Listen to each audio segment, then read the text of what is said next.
At that time, some people informed Jesus about the Galileans whom Pilate had killed while they were offering sacrifices. Jesus responded, "Do you think that these Galileans were worse sinners than all the other Galileans because they suffered this way? I tell you, no. But unless you change your ways, you will also meet a similar fate. Or those 18 who died when the tower in Siloam fell on them, do you think they were more guilty than all the others living in Jerusalem? I tell you, no. But unless you change your ways, you will also meet a similar fate." Then he told this parable. A man had a fig tree growing in his vineyard, and he went to look for fruit on it, but did not find any.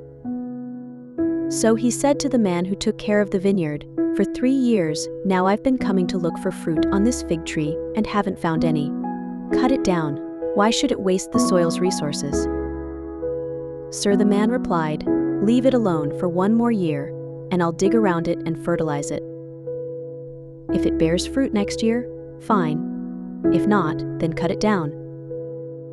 On a Sabbath, Jesus was teaching in one of the synagogues. And a woman was there who had been afflicted by a spirit for 18 years, leaving her bent over and unable to straighten up. When Jesus saw her, he called her forward and said to her, "Woman, you are set free from your infirmity." Then he put his hands on her, and immediately she straightened up and praised God.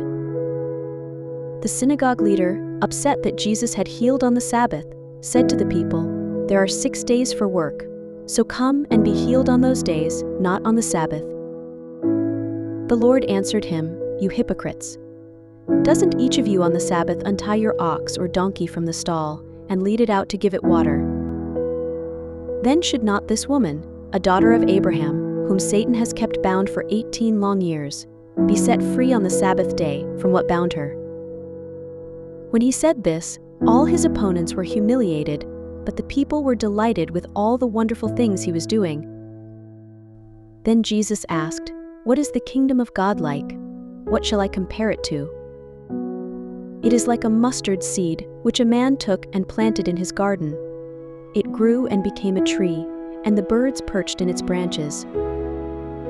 Again he asked, "What shall I compare the kingdom of God to? It is like yeast that a woman took and mixed into about 60 pounds of flour, until it was fully incorporated into the dough." Jesus went through the towns and villages, teaching as he made his way to Jerusalem. Someone asked him, "Lord, are only a few people going to be saved?" He said to them, "Make every effort to enter through the narrow door, because many, I tell you, will try to enter and will not be able to. Once the owner of the house gets up and closes the door, you will stand outside knocking and pleading, 'Sir, open the door for us,' but he will answer, 'I don't know you or where you come from.' Then you will say, 'We ate and drank with you, and you taught in our streets.' But he will reply, 'I don't know you or where you come from. Away from me, all you evildoers.'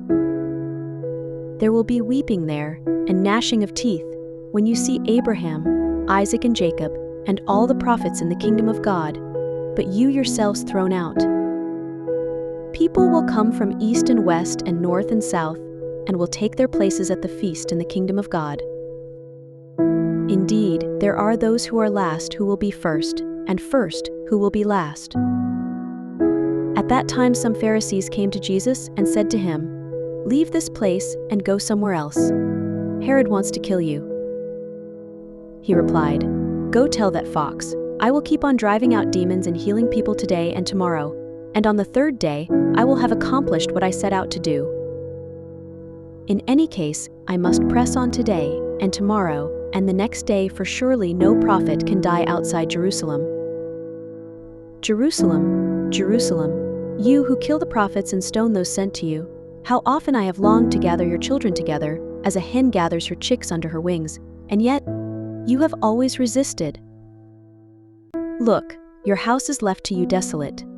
I tell you, you will not see me again until you say, 'Blessed is he who comes in the name of the Lord.'"